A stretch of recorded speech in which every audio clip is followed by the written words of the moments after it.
웨딩홀 샹들리에가 눈부시게 반짝이는 가운데 하얀 드레스를 입은 신부 박지은은 거울 앞에서 마지막 화장을 다듬고 있습니다.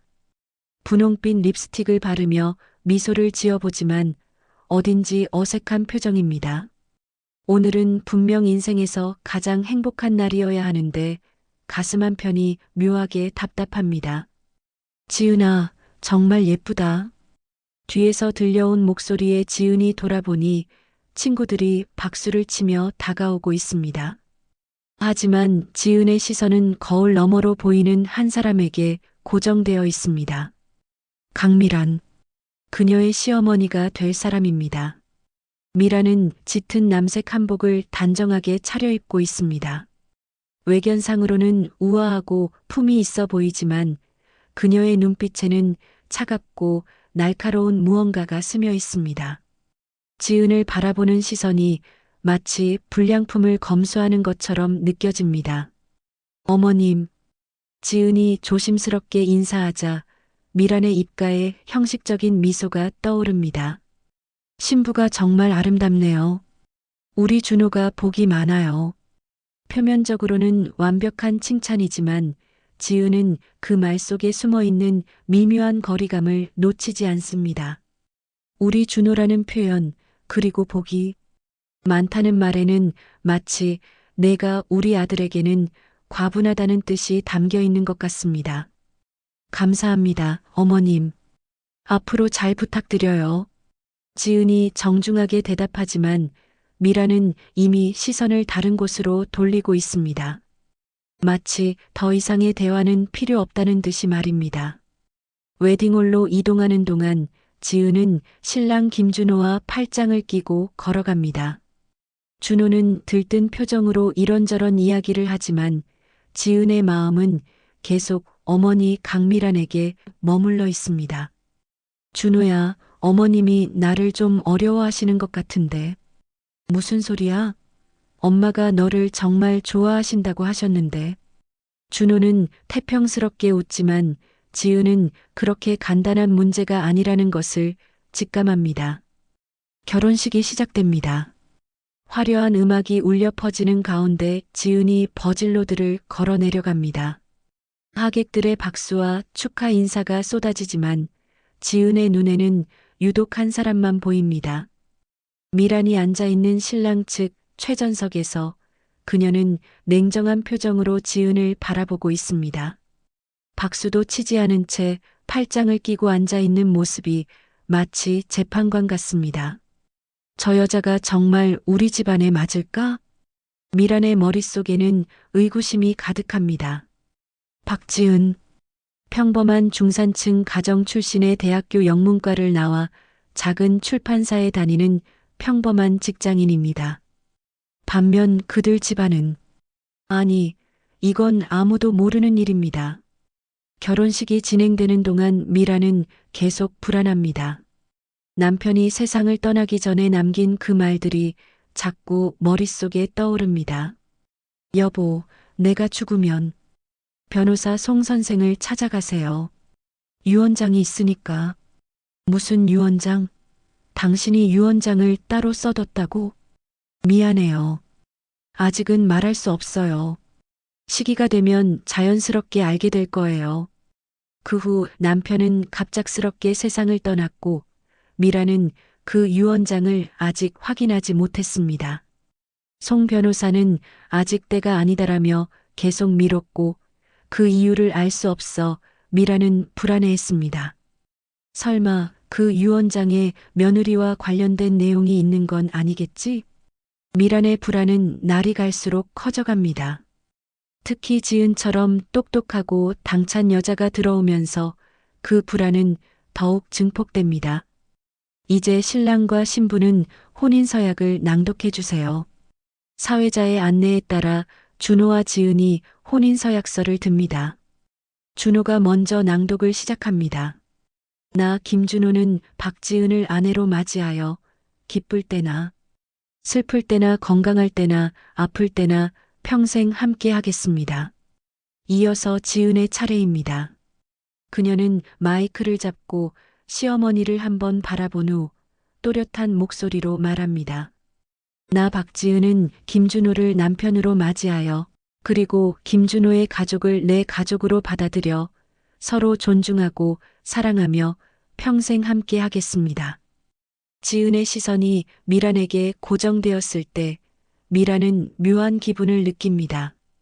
저 여자의 눈빛에 범상치 않은 무언가가 있습니다. 단순히 얌전하고 순종적인 며느리가 될 것 같지 않습니다. 피로연이 시작되고 하객들이 축하 인사를 건네는 동안 지은은 시댁 친척들과 인사를 나눕니다. 대부분 정중하고 친절하지만 몇몇 사람들의 시선에서는 미란과 비슷한 차가움을 느낄 수 있습니다. 지은 씨는 어디 출신이세요? 부모님은 뭘 하시고요?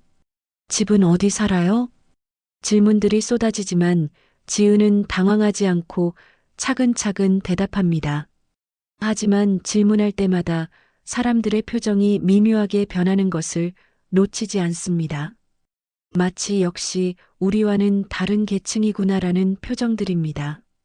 특히 시아버지의 형인 김종호가 미란에게 속삭이는 말이 귀에 들립니다.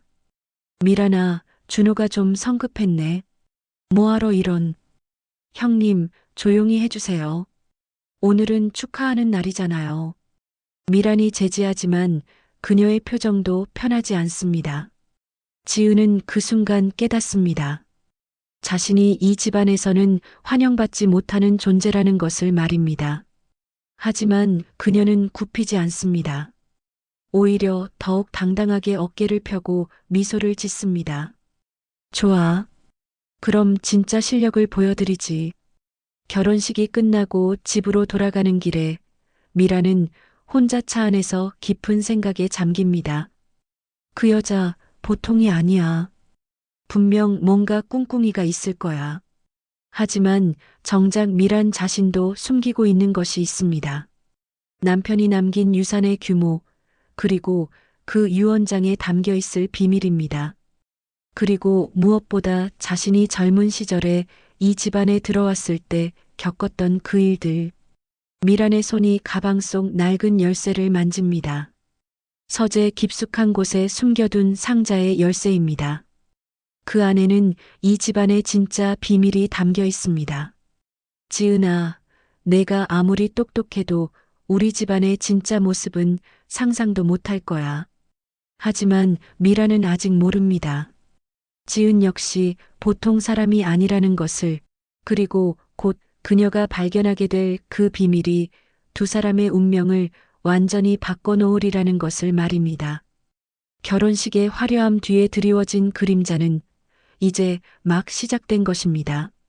신혼여행에서 돌아온 지 일주일 후 지은과 준호는 잠시 시댁에서 함께 지내게 됩니다.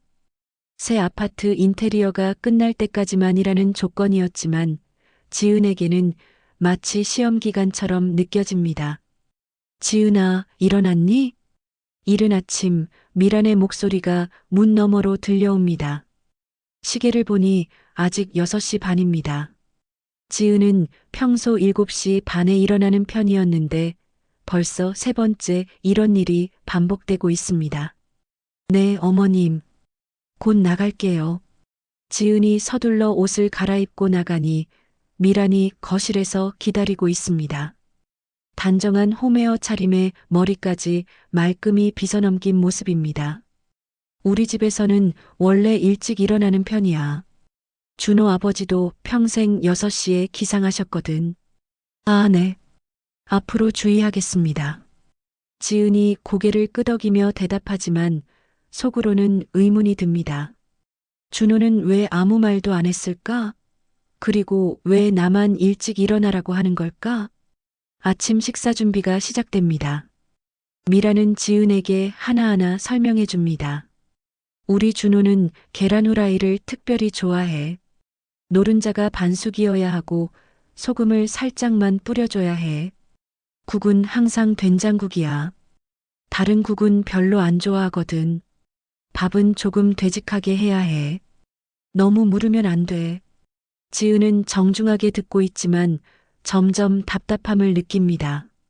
마치 자신이 식당 직원이 된 것 같은 기분입니다. 어머님, 제가 해볼게요.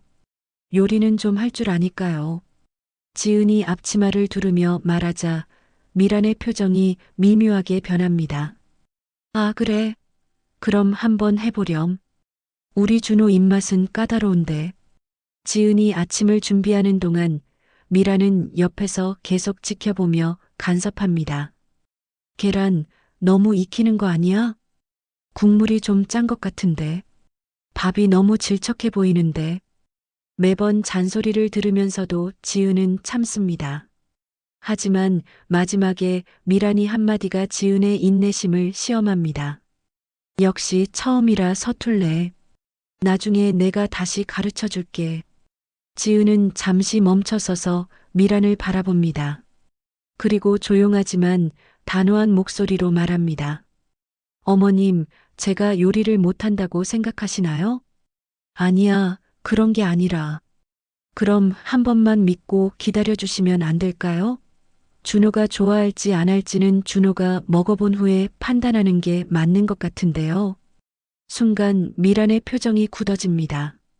며느리가 시어머니에게 이렇게 대답하는 것이 예의에 어긋난다고 생각하기 때문입니다. 아침 식사 시간입니다. 준호가 나와서 식탁에 앉습니다. 우와, 지은이가 만든 거야? 정말 맛있어 보인다. 준호가 한 숟가락 먹고는 엄지를 들어 보입니다. 엄마, 지은이 요리 정말 맛있어요. 계란 후라이도 딱 제가 좋아하는 스타일이고 된장국도 깔끔해요. 미라는 복잡한 표정을 지으며 자신도 한술 떠봅니다. 실제로 맛있습니다. 자신이 만든 것보다 더 맛있을 정도입니다. 하지만 인정하고 싶지 않습니다. 그래, 나쁘지 않네. 형식적인 칭찬이지만 지은은 작은 승리감을 느낍니다. 준호가 출근하고 난 후 지은과 미라는 둘만 집에 남습니다. 어색한 침묵이 흐르는 가운데 지은은 집안을 둘러봅니다. 어머님, 이 집 정말 멋있어요. 특히 저 서재가 인상적이네요. 거실에서 보이는 서재를 가리키며 지은이 말하자 미란의 몸이 살짝 경직됩니다. 아, 저기는 아버님께서 쓰시던 공간이야. 아무도 들어가지 않아. 그래도 구경 좀 해봐도 될까요? 책 읽는 걸 좋아해서. 안 돼. 미란의 목소리가 갑자기 날카로워집니다. 지은이 놀라서 그녀를 바라보자 미란은 당황한 듯 표정을 바꿉니다. 아니, 그게 아직 정리가 안 되어 있어서 나중에 기회가 되면 보여줄게. 하지만 지은은 미란의 반응이 단순히 정리 때문이 아니라는 것을 직감합니다. 뭔가 숨기고 있다는 확신이 듭니다. 오후에 지은은 미란에게 장보기를 도와달라고 제안합니다. 어머님, 마트에 같이 가실래요? 저도 이 동네 잘 모르고. 그래. 같이 가자.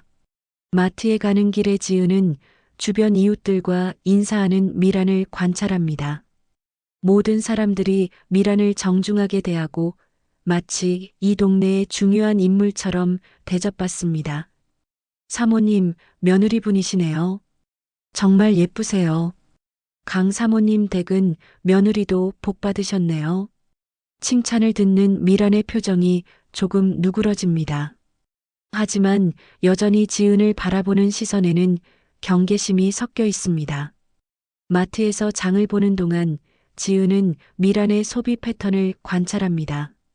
모든 것을 브랜드 위주로 고르고 가격을 별로 신경 쓰지 않습니다. 그리고 계산할 때 꺼낸 카드가 고급 카드입니다. 이 집안이 생각보다 부유하네. 지은은 준호가 자신에게 말한 것과 다르다는 것을 깨닫습니다. 준호는 자신을 평범한 중산층 집안이라고 소개했는데 실제로는 그보다 훨씬 여유가 있어 보입니다. 집으로 돌아와서 저녁 준비를 하는 동안 지은은 시댁에 대해 더 알아보려고 합니다. 어머님, 아버님은 어떤 일을 하셨나요? 준호가 자세히 말해주지 않아서. 사업을 하셨어. 작은 회사였지만 미란의 대답이 간단합니다. 더 이상 말하고 싶어 하지 않는 것 같습니다. 그래도 이렇게 좋은 집에 살고 계시니까 사업을 잘하셨나 봐요. 집은 운이 좋았어. 부동산 가격이 많이 올라서 또다시 회피하는 대답입니다. 지은은 점점 확신합니다. 이 집안에는 분명 숨겨진 것이 있다는 것을 말입니다. 저녁 식사 후 지은은 설거지를 하면서 미란과 대화를 시도합니다. 어머님, 저희 앞으로 잘 지내고 싶어요. 혹시 제가 어디서 실수한 부분이 있으면 말씀해 주세요. 미란이 잠시 망설이다가 입을 엽니다. 지은아, 솔직히 말하면 내가 우리 집안에 잘 맞을지 걱정이 돼. 어떤 부분에서요? 너는 너무 똑똑해. 그리고 당당해. 며느리라는 게 그런 게 아니거든. 지은이 설거지하는 손을 멈춥니다. 그리고 미란을 돌아봅니다. 어머님, 제가 똑똑하고 당당한 게 잘못인가요? 잘못이라는 게 아니라 이 집안에는 이 집안의 방식이 있어. 그 방식이 뭔가요? 미란이 당황합니다. 구체적으로 설명하기 어렵기 때문입니다. 그냥 조용하고 순종적이어야 해. 너무 나서지 말고. 지은이 조용히 웃습니다. 그리고 차분하게 말합니다. 어머님, 저는 제가 가진 모습 그대로 이 집안의 며느리가 되고 싶어요. 물론 예의는 지키겠지만 제 성격까지 바꿀 수는 없어요. 그날 밤 지은은 준호와 이야기합니다. 준호야, 어머님이 나를 좀 부담스러워 하시는 것 같아. 그럴 리가. 엄마가 너를 정말 좋아하신다고 했는데. 정말? 그럼 왜 서재에는 들어가지 말라고 하실까? 준호의 표정이 순간 굳어집니다. 서재? 거기는 아버지 방이니까 그런 거야. 그래도 구경 정도는 할 수 있는 거 아니야? 지은아, 그냥 엄마 말씀 들어. 괜히 기분 상하게 하지 말고. 준호의 반응도 어딘지 어색합니다. 마치 자신도 그 서재에 대해 잘 모르는 것 같습니다. 다음 날 아침 미란이 외출한 사이 지은은 혼자 집에 남습니다. 청소를 하다가 우연히 서재 근처로 가게 됩니다. 문은 잠겨 있지만 유리창 사이로 안이 보입니다. 책장이 가득하고 큰 책상이 있습니다. 그런데 책상 위에 뭔가 이상한 것이 보입니다. 오래된 상자 하나가 놓여 있는데 그 옆에 열쇠가 함께 있습니다. 왜 열쇠를 저기 그대로 놔뒀지? 지은이 자세히 보려고 창에 가까이 다가서는 순간 현관문이 열리는 소리가 들립니다. 지은아, 나왔어. 미란의 목소리입니다. 지은은 서둘러 그 자리를 떠나 거실로 돌아옵니다. 어머님, 일찍 오셨네요. 응, 할 일이 일찍 끝났어. 미란이 지은을 바라보는데 뭔가 의심스러운 표정입니다. 혹시 자신이 서재 근처에 있었다는 것을 눈치챈 걸까요? 그날 오후 지은은 혼자 산책을 나갑니다. 동네를 걸으며 이런저런 생각에 잠기는데 우연히 부동산 중개소를 지나게 됩니다. 호기심에 들어가서 이 동네 집값을 물어봅니다. 이 근처 단독주택들이 얼마나 해요? 아, 이 동네는 고급 주택가라서요. 보통 20억 이상은 해야 해요. 지은이 놀랍니다. 20억이라면 결코 작은 돈이 아닙니다. 준호가 말한 평범한 집안과는 거리가 멉니다. 혹시 김준호 씨 집 아세요? 저쪽 큰 집. 아, 강 사모님 댁 말씀이시죠? 그 집은 이 동네에서도 특별해요. 한 30억은 좋게 될 거예요. 30억? 지은은 충격을 받습니다. 자신이 알고 있던 것과 완전히 다릅니다. 집으로 돌아온 지은은 복잡한 심정입니다. 준호는 왜 집안 사정을 제대로 말해주지 않았을까요? 그리고 미라는 왜 그렇게 서재를 숨기려고 할까요? 저녁 준비를 하면서 지은은 결심합니다. 이 집안의 진실을 알아내야 한다고 말입니다. 단순히 호기심 때문이 아니라 앞으로 평생 함께 살아갈 가족이기 때문입니다. 미란이 부엌으로 들어와 지은의 모습을 지켜봅니다. 오늘따라 지은의 표정이 평소와 다르다는 것을 느낍니다. 혹시 이 여자가 뭔가 눈치챈 건 아닐까? 두 여자 사이의 신경전이 점점 치열해지고 있습니다. 서로 숨기고 있는 것이 있지만 먼저 털어놓을 수는 없습니다. 그리고 그날 밤 지은은 한 가지 계획을 세웁니다. 내일은 반드시 그 서재의 비밀을 알아내겠다고 말입니다. 그 다음날 오전 미란이 병원에 정기검진을 받으러 나간 사이 지은에게 절호의 기회가 찾아옵니다. 준호도 회사에 나간 상황에서 지은은 혼자 집에 남게 됩니다. 지금이야. 지은은 망설임 없이 서재로 향합니다. 문은 여전히 잠겨 있지만 어제 본 기억을 떠올리며 창문 쪽으로 돕니다. 다행히 창문 하나가 살짝 열려 있습니다. 아마도 환기를 위해서였을 것입니다. 조심스럽게 창문으로 들어간 지은은 드디어 서재 안에 발을 딛습니다. 책 냄새와 함께 묘한 긴장감이 감돕니다. 책상 위에는 어제 본 그 상자가 그대로 놓여 있습니다. 그리고 그 옆에 작은 열쇠도 말입니다. 지은은 조심스럽게 열쇠로 상자를 엽니다. 상자 안에는 여러 서류들과 오래된 사진들이 들어 있습니다. 그 중에서도 지은의 시선을 사로잡는 것은 한 장의 계약서입니다. 부동산 매매 계약서. 이게 뭐지? 자세히 보니 이 집을 포함해서 여러 부동산들의 매매 계약서들입니다. 그런데 금액이 상상을 초월합니다. 총 자산이 100억이 넘어 보입니다. 이럴 수가.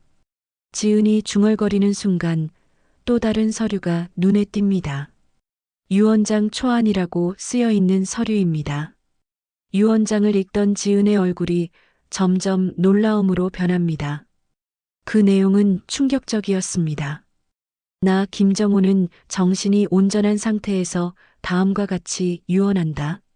내 모든 재산은 나의 며느리에게 상속한다. 지은이 다시 한번 읽어봅니다. 분명히 며느리라고 쓰여 있습니다. 아들도 아내도 아닌 며느리에게 모든 재산을 물려준다는 내용입니다. 그런데 그 아래 작은 글씨로 조건이 적혀 있습니다. 단 며느리는 이 집안의 진실을 알고도 받아들일 수 있는 사람이어야 한다. 이 집안의 진실이란 무엇을 의미하는 걸까요? 지은은 계속해서 서류들을 뒤집니다. 그때 또 다른 충격적인 서류를 발견합니다. 오래된 신문 스크랩들입니다. 재벌가 상속녀 실종 사건 김정우 회장의 딸 김미선 씨 행방불명 대기업 상속자 찾기 20년째 계속. 지은의 손이 떨립니다. 김미선. 그리고 지은은 깨닫습니다. 강미란의 본명이 김미선이라는 것을 말입니다. 신문 기사를 자세히 읽어보니 김미선은 20대의 집안의 강요로 결혼을 거부하고 집을 나가 행방불명되었다고 나와 있습니다. 그리고 그녀는 큰 기업의 상속자였습니다.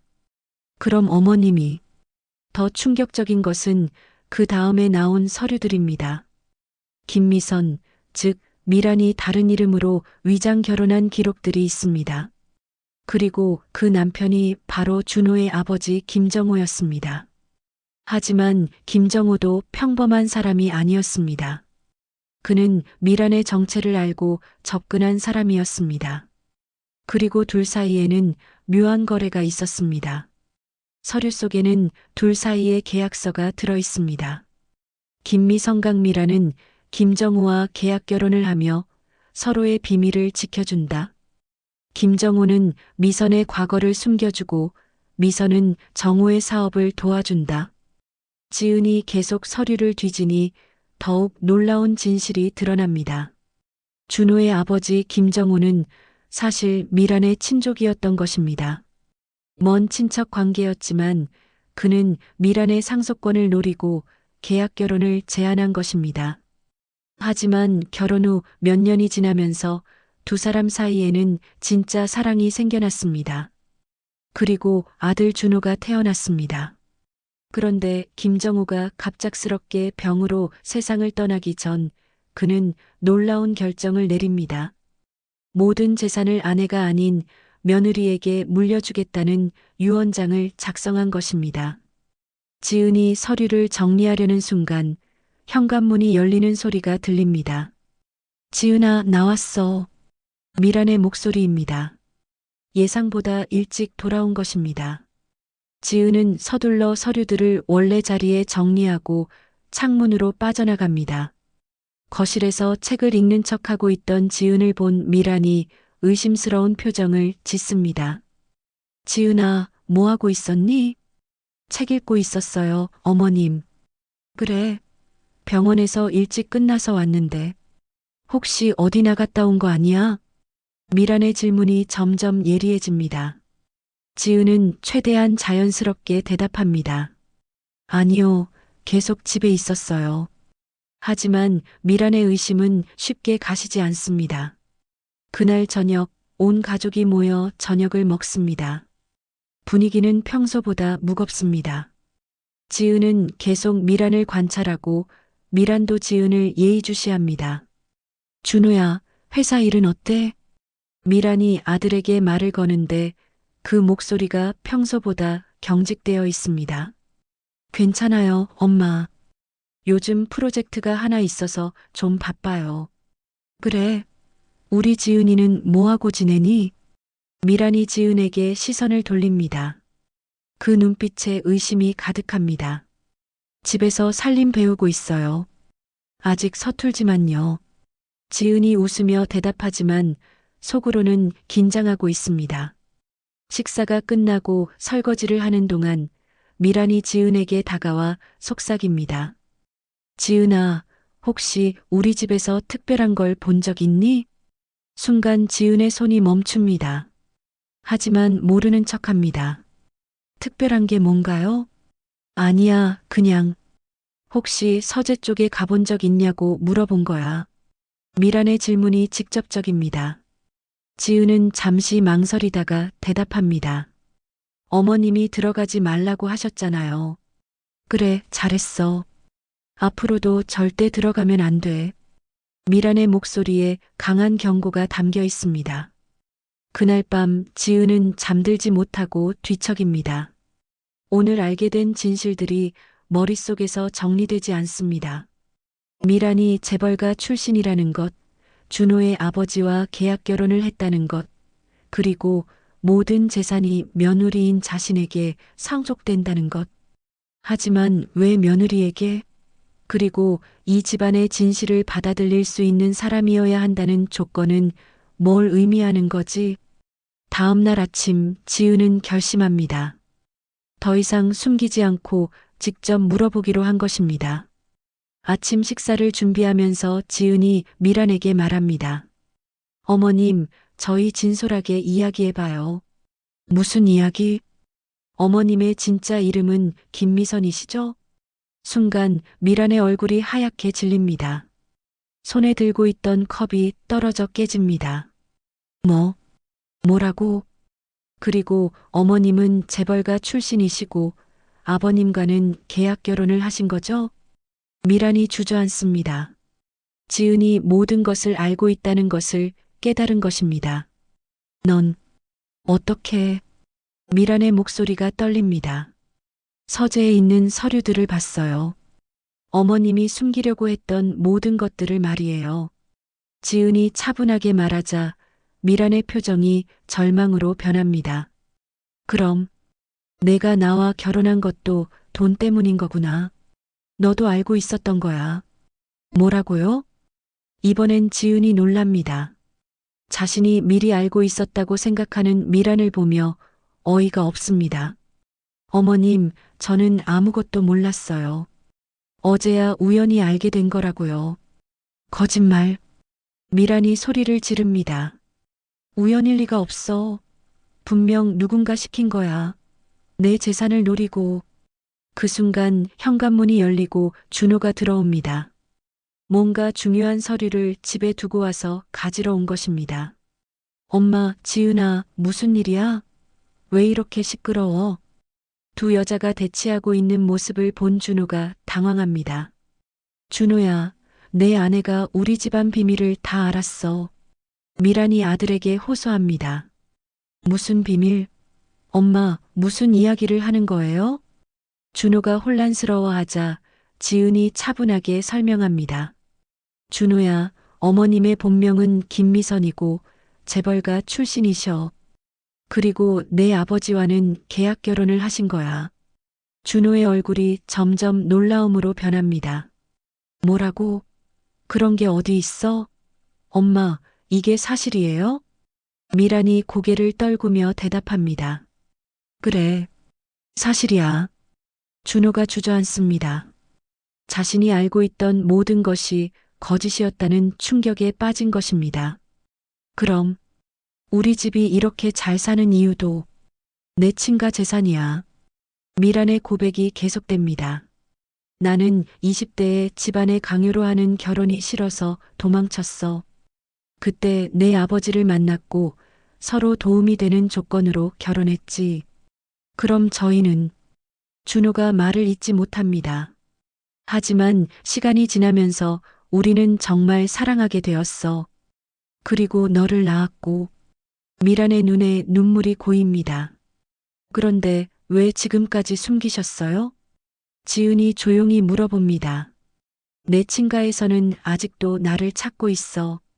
만약 내가 살아있다는 것을 알게 되면 미란이 말을 멈춥니다. 뭔가 위험한 일이 생기나요? 재산 상속 문제야. 내 아버지가 돌아가시면서 나에게 모든 재산을 물려주기로 했거든. 하지만 내가 실종된 상태라서 아직 상속이 안 된 거야.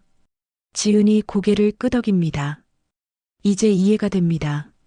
그래서 조용히 살고 계시는 거군요. 그런데 미란이 지은을 바라봅니다.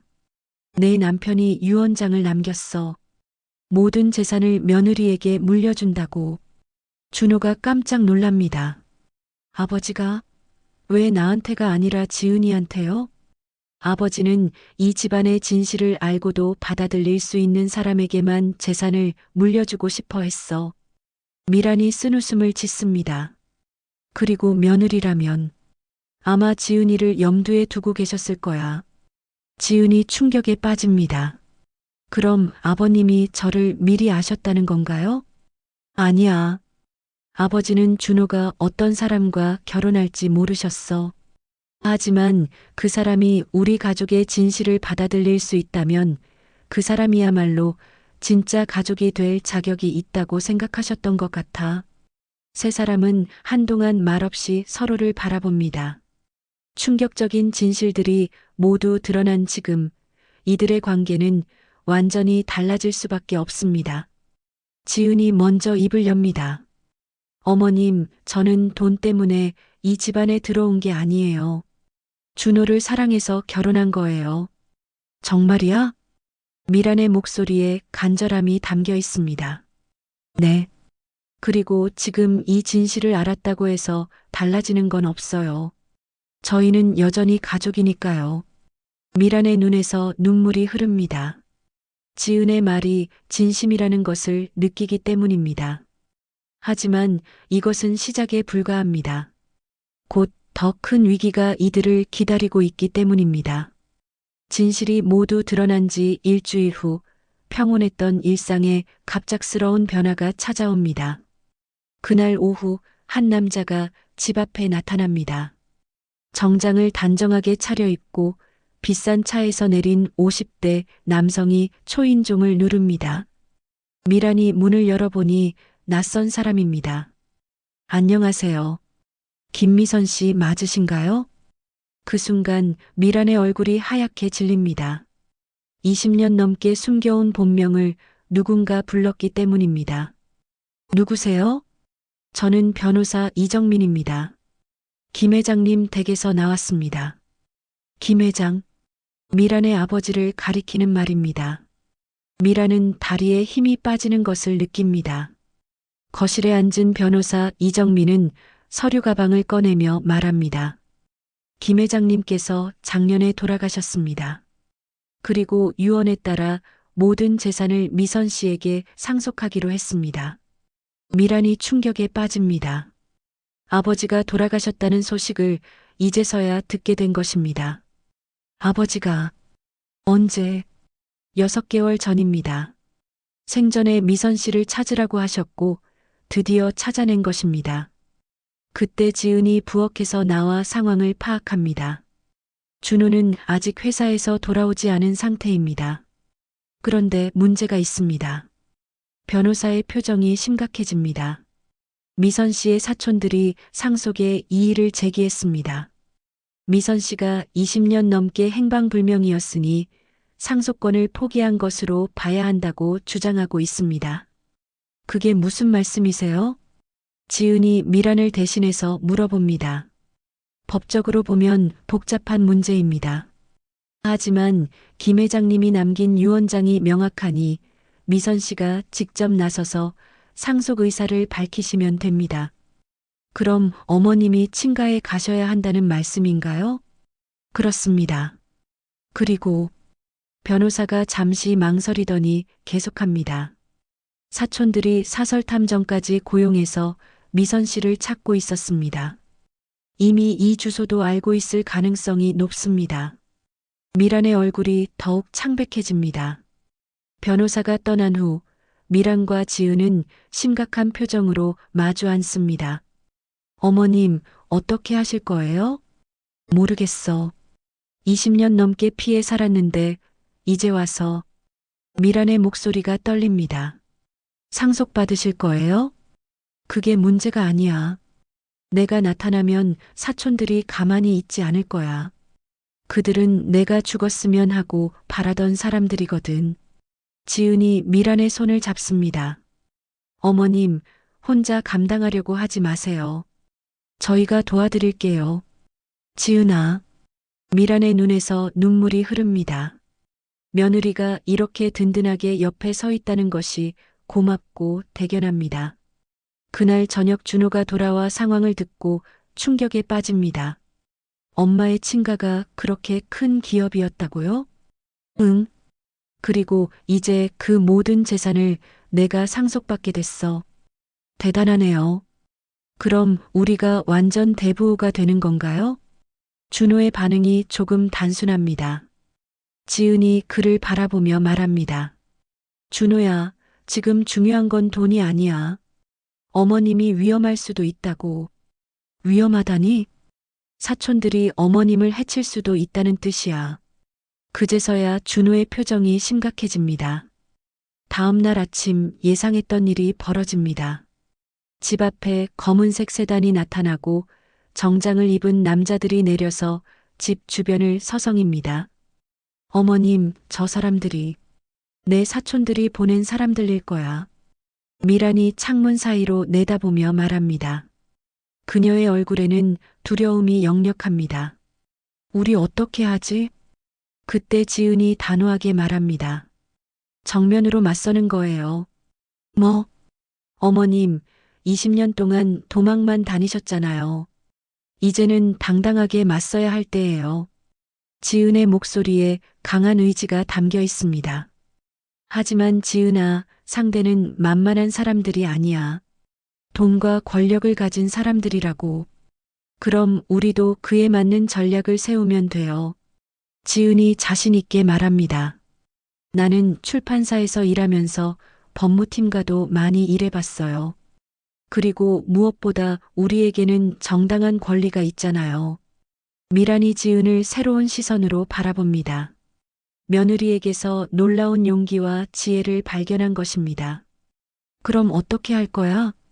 먼저 변호사를 다시 불러서 정확한 법적 근거를 확인해요. 그리고 사촌들과 정면으로 협상하는 거예요. 그날 오후 변호사 이정민이 다시 찾아옵니다. 그리고 그와 함께 예상치 못한 사람이 나타납니다. 40대 중반의 여성으로 미란을 보자마자 눈물을 흘립니다. 미선 언니, 은주야? 미란도 놀라며 그 여성을 바라봅니다. 바로 미란의 친동생 김은주였습니다. 언니, 20년 동안 얼마나 찾았는지 알아? 자매의 재회에 지은과 준호도 감동받습니다. 은주가 설명하는 상황은 더욱 복잡합니다. 사촌들이 이미 회사 지분을 나눠 가지려고 계획하고 있어. 언니가 나타나면 모든 계획이 물거품이 되니까 필사적으로 막으려고 하는 거야. 그럼 위험한 거네요? 지은이 걱정스럽게 묻습니다. 직접적인 해를 끼치지는 않을 거야. 하지만 법적으로나 경제적으로 압박을 가할 가능성은 있어. 은주의 말에 모든 사람이 심각해집니다. 그때 지은이 제안합니다. 그럼 우리가 먼저 공격해보는 건 어때요? 공격? 사촌들이 언니를 막으려고 한다면 우리가 먼저 언론에 공개하는 거예요. 실종됐던 재벌가 상속녀가 20년 만에 나타났다고요. 모든 사람이 지은을 바라봅니다. 놀라운 아이디어였습니다. 그럼 사촌들이 함부로 못하겠네? 준호가 감탄하며 말합니다. 맞아요. 언론의 관심을 받으면 오히려 어머님이 더 안전해져요. 미란이 지은을 바라보며 말합니다. 지은아, 내가 정말 대단하구나. 나는 20년 동안 두려워하기만 했는데. 어머님, 이제는 혼자가 아니에요. 우리가 함께 할 테니까 걱정하지 마세요. 지은의 말에 미란의 마음이 따뜻해집니다. 처음에는 경계했던 며느리가 이제는 가장 든든한 동지가 된 것입니다. 그날 밤 세 가족은 구체적인 계획을 세웁니다. 먼저 내일 언론사에 연락해서 인터뷰 일정을 잡자. 지은이 체계적으로 정리합니다. 그리고 변호사와 함께 상속 절차도 동시에 진행해요. 사촌들이 반발하면 준호가 걱정스럽게 묻습니다. 그럼 법정에서 정당하게 싸우는 거지. 미란이 단호하게 말합니다. 20년 만에 되찾은 용기입니다. 다음 날 아침 집 앞에 검은 세단은 여전히 있었지만 이제 미란의 표정은 달라져 있습니다. 지은아, 고마워. 모료 어머님, 내가 아니었다면 나는 평생 숨어서만 살았을 거야. 내가 용기를 줬어. 어머님도 저에게 많은 것을 가르쳐 주셨어요. 가족이 된다는 것의 진짜 의미를 말이에요. 두 사람은 서로를 바라보며 미소를 짓습니다. 갈등으로 시작된 관계가 이제는 진정한 모녀애로 변한 것입니다. 오후에 기자가 찾아옵니다. 지은이 연락한 경제신문 기자였습니다. 정말 20년 만에 나타나신 김미선 씨가 맞나요? 네, 맞습니다. 미란이 당당하게 대답합니다. 그동안 어디서 무얼 하고 계셨나요? 평범한 주부로 살았습니다. 사랑하는 남편과 함께, 그리고 이제는 훌륭한 며느리와 함께요. 미란이 지은을 바라보며 말합니다. 인터뷰 도중 지은도 함께 참여합니다. 며느리분은 이 상황을 어떻게 생각하세요? 저는 어머님을 전적으로 지지합니다. 어머님은 정당한 상속권을 갖고 계시고 그 권리를 찾는 것은 당연하다고 생각해요. 인터뷰가 끝난 후 예상대로 사촌들로부터 연락이 옵니다. 미선아, 나야. 재훈이다. 미란의 사촌 오빠 김재훈이었습니다. 오빠, 20년 동안 어디서 뭘 했는지는 묻지 않겠다. 하지만 이제 와서 상속을 받겠다는 건 좀 그렇지 않나? 김재훈의 목소리에는 위협이 담겨 있습니다. 왜요? 아버지가 저에게 물려주신 건데요. 하지만 넌 이미 20년 동안 가족을 버렸잖아. 버린 게 아니라 나올 수밖에 없었던 거예요. 미란의 목소리가 단단해집니다. 미선아, 우리가 합의를 해보자. 상속받을 재산의 절반만 포기하면 조용히 넘어가겠다. 터무니없는 제안입니다. 하지만 미란은 더 이상 예전의 미란이 아닙니다. 안 돼요, 오빠. 저는 아버지의 유언대로 모든 재산을 상속받을 거예요. 그럼 법정에서 보자. 김재훈이 전화를 끊습니다. 전화를 끄는 미란을 지은이 격려합니다. 잘하셨어요, 어머님. 이제 정말 시작이에요. 그래, 이제 더 이상 도망치지 않겠어.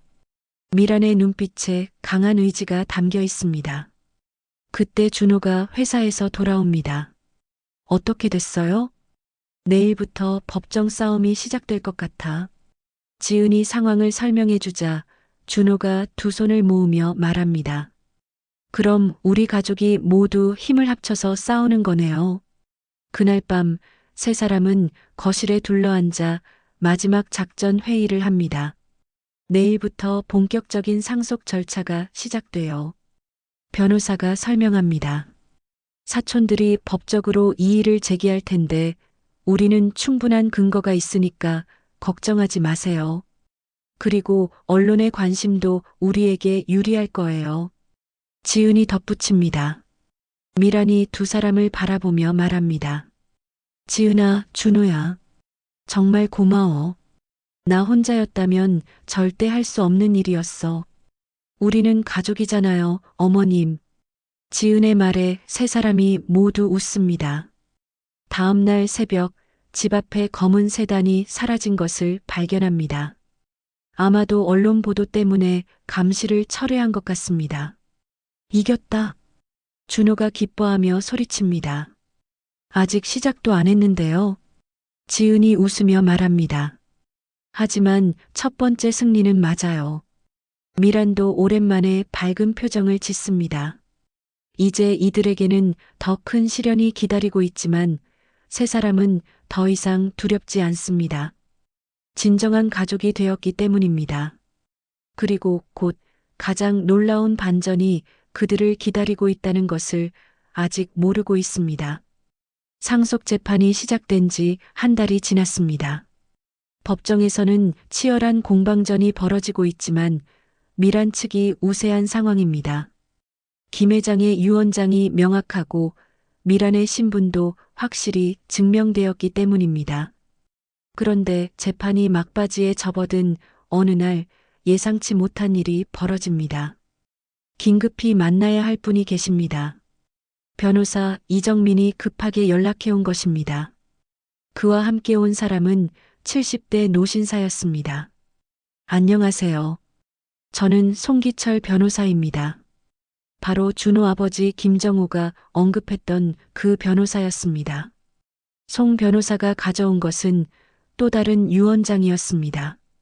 이것은 김정호 선생님이 남기신 진짜 유언장입니다. 모든 사람이 놀랍니다. 서재에서 발견한 것이 진짜가 아니었다는 뜻이기 때문입니다. 그럼 지금까지 본 유언장은? 지은이 당황하며 묻습니다. 그것은 초안이었습니다. 정호 선생님이 여러 번 수정하신 끝에 최종 버전을 저에게 맡기셨거든요.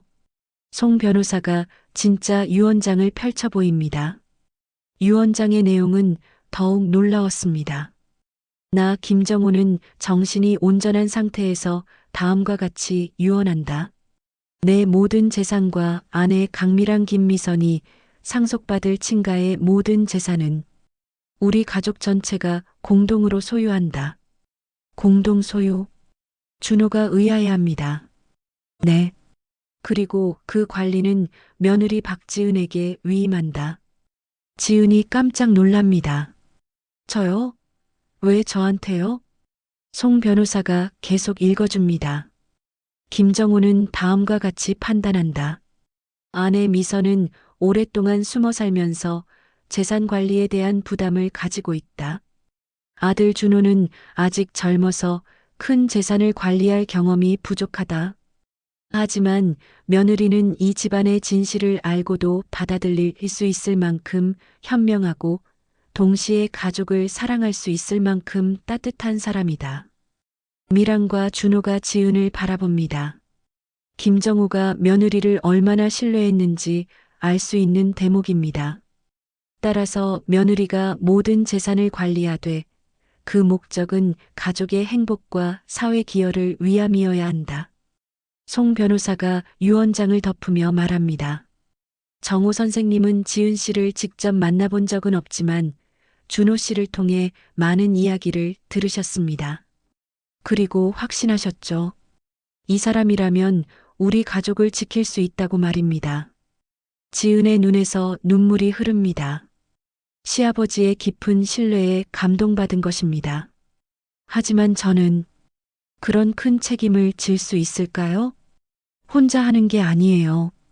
미란이 지은의 손을 잡습니다. 우리가 모두 함께 할 거예요. 그때 송 변호사가 또 다른 서류를 꺼냅니다. 그리고 이것은 정호 선생님이 지은 씨에게 남긴 개인적인 편지입니다. 지은이 떨리는 손으로 편지를 받아 읽기 시작합니다. 사랑하는 며느리 지은 씨에게 내가 이 편지를 쓰는 지금 아직 당신을 만나보지는 못했습니다. 하지만 준호가 당신에 대해 이야기할 때의 표정을 보면 당신이 어떤 사람인지 알 수 있습니다. 지은이 편지를 읽는 동안 모든 사람이 조용히 듣고 있습니다. 우리 집안에는 복잡한 사정이 있습니다. 미선이는 20년 넘게 힘든 시간을 보냈고 나 역시 그런 아내를 지키기 위해 많은 것을 포기했습니다. 하지만 후회하지 않습니다. 진정한 사랑을 알았기 때문입니다. 편지를 읽는 지은의 목소리가 떨립니다. 당신이 우리 가족이 되면 아마도 많은 어려움이 있을 것입니다. 미선이는 처음에는 경계할지도 모릅니다. 하지만 그것은 미선이가 나쁜 사람이어서가 아닙니다. 너무 오랫동안 상처받아서 마음의 벽을 쌓아둔 것뿐입니다. 미란이 고개를 떨구며 눈물을 흘립니다. 하지만 당신이라면 그 벽을 허물 수 있을 것입니다. 그리고 우리 가족에게 진정한 평화를 가져다 줄 수 있을 것입니다. 따라서 나는 당신에게 우리 가족의 모든 것을 맡깁니다. 재산도 미래도 그리고 무엇보다 서로를 사랑하는 마음도 말입니다. 편지를 다 읽은 지은은 한참 동안 말을 잇지 못합니다. 아버님이 정말 지은아. 미란이 지은을 안으며 말합니다. 내 남편이 옳았어. 당신이야말로 우리 가족이 기다리던 사람이었어. 그날 오후 세 사람은 함께 김정호의 묘소를 찾아갑니다. 생전에 한 번도 만나지 못했던 시아버지에게 지은이 인사를 드리는 것입니다. 아버님, 지은이에요. 늦었지만 인사드려요. 묘비 앞에서 지은이 정중히 절을 합니다. 걱정하지 마세요. 제가 어머님과 준호 그리고 우리 가족을 잘 지킬게요. 미란과 준호도 함께 절을 합니다. 가족 모두가 한마음이 된 순간입니다. 일주일 후 상속 재판이 최종 결론에 도달합니다. 재판장에서 판사가 선고를 내립니다. 김미선의 상속권을 인정하며 김정호의 유언에 따라 모든 재산은 박지은이 관리하되 김미선과 김준호가 공동 소유자로 등록됩니다. 법정에 있던 사촌들의 얼굴이 굳어집니다. 완전한 패배였습니다. 하지만 지은이 예상치 못한 제안을 합니다. 재판장님, 말씀드릴 것이 있습니다. 저희는 상속받은 재산의 일부를 가족들과 나누고 싶습니다. 법정안이 술렁입니다. 사촌들도 놀란 표정입니다. 물론 법적으로는 저희가 모든 권리를 가지고 있지만 가족이라는 이름으로 싸우는 것은 고인의 뜻이 아닐 것입니다. 지은이 당당하게 말합니다. 따라서 상속 재산의 30%는 다른 가족분들과 나누겠습니다. 단 조건이 있습니다. 어떤 조건입니까? 재판장이 묻습니다. 앞으로는 가족끼리 서로 해치려고 하지 않겠다는 약속을 해주세요. 사촌들이 서로 눈빛을 교환합니다. 30%도 적지 않은 금액이고 무엇보다 지은의 제안이 너무나 관대했습니다. 김재훈이 일어서서 말합니다. 미선아. 아니, 지은 씨. 당신이 이렇게 나올 줄 몰랐습니다. 저는 돈 때문에 이 가족에 들어온 게 아니에요.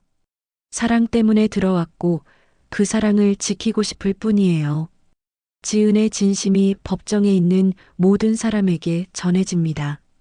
알겠습니다. 조건을 받아들이겠습니다. 김재훈이 고개를 숙입니다. 다른 사촌들도 동의합니다. 재판이 끝나고 법정을 나서는 길에 미란이 지은에게 말합니다. 지은아, 왜 그렇게 했니? 법적으로는 우리가 모든 걸 가질 수 있었는데. 어머님, 돈보다 중요한 게 있잖아요. 가족의 평화요. 하지만, 그리고 아버님도 원하셨을 거예요. 가족들이 화목하게 지내는 것을 말이에요. 준호가 지은의 어깨를 두드립니다. 지은아, 정말 대단해. 나는 그런 생각도 못했는데. 우리는 가족이니까요. 가족은 서로 나누는 거잖아요. 몇 달 후, 지은은 상속받은 재산으로 여러 사회 공헌 사업을 시작합니다. 교육재단을 만들고 어려운 가정의 아이들을 도우며 시니어들을 위한 복지센터도 설립합니다.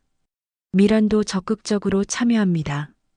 20년 동안 숨어 살았던 그녀가 이제는 당당하게 사회활동을 하고 있습니다. 어머님, 이제 정말 행복하세요?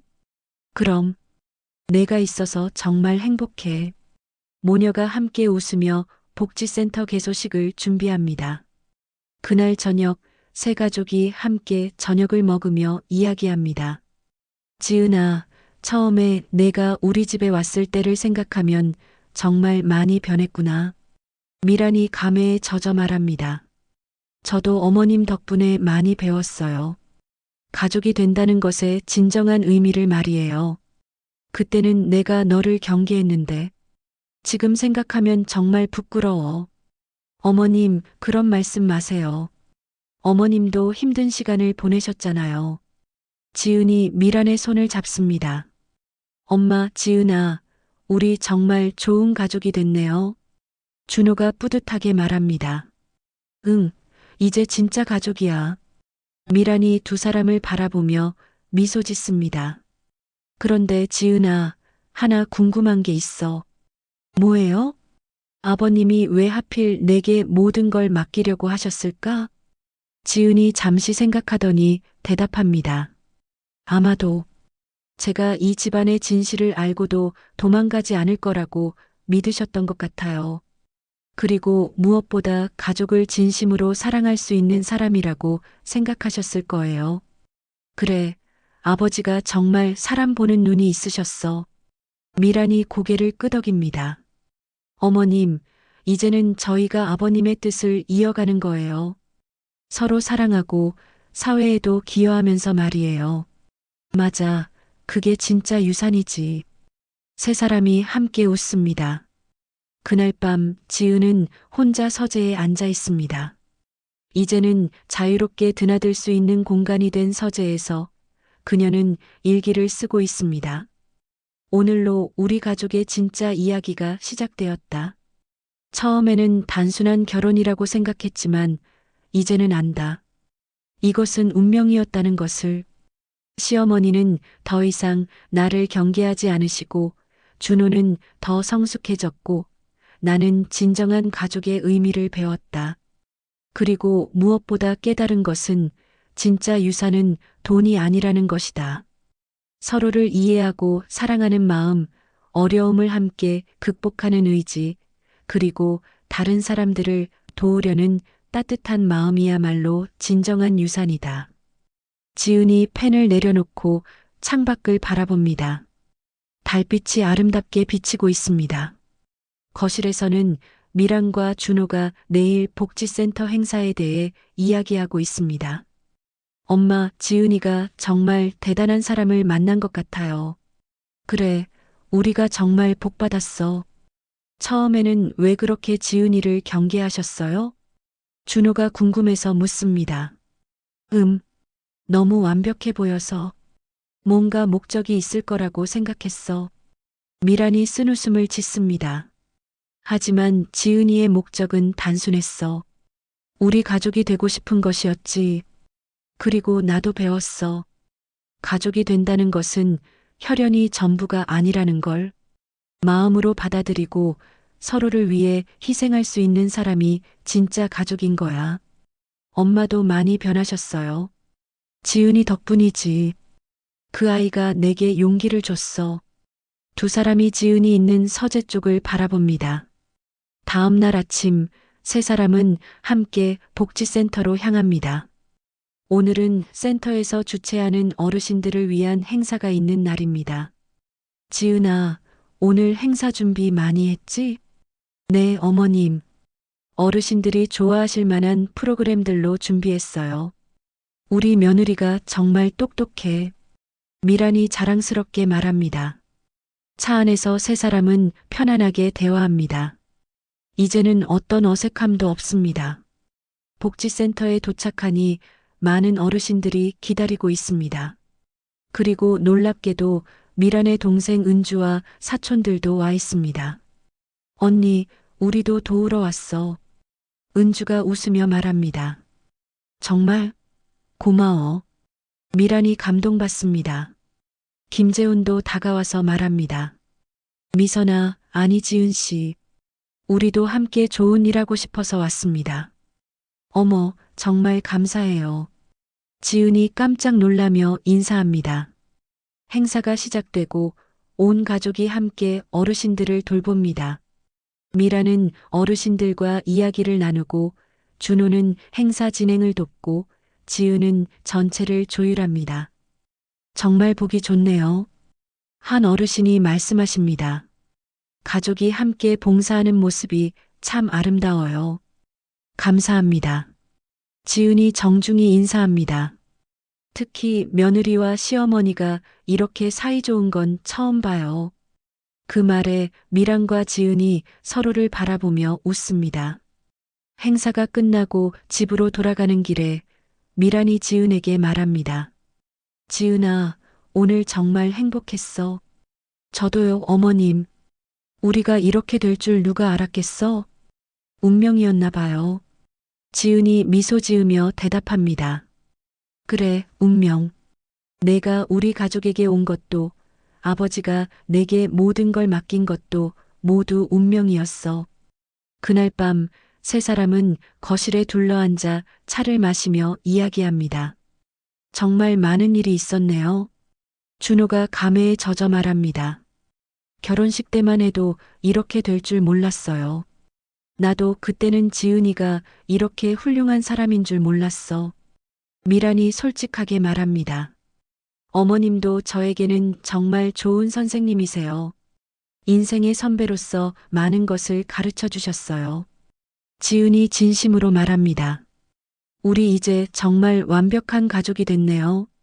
준호가 뿌듯하게 말합니다. 완벽하다기보다는 진짜 가족이 됐다고 해야겠어요. 지은이 정정합니다.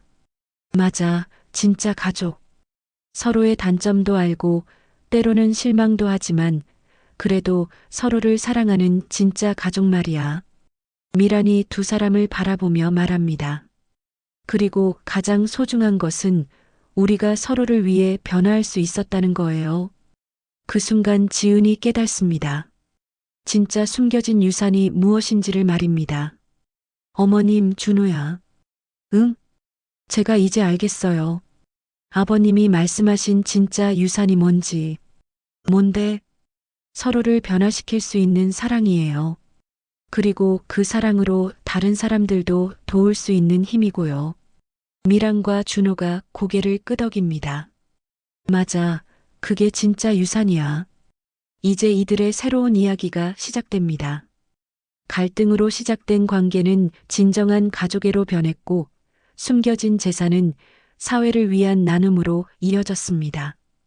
그리고 무엇보다 세 사람은 깨달았습니다.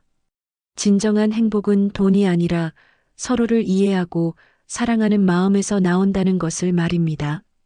결혼식에서 시작된 그림자는 이제 완전히 사라졌습니다. 그 자리에는 따뜻한 가족의 사랑이 자리 잡았습니다. 이것이 바로 김정호가 남긴 진짜 유산이었습니다. 돈이 아니라 사랑이었습니다.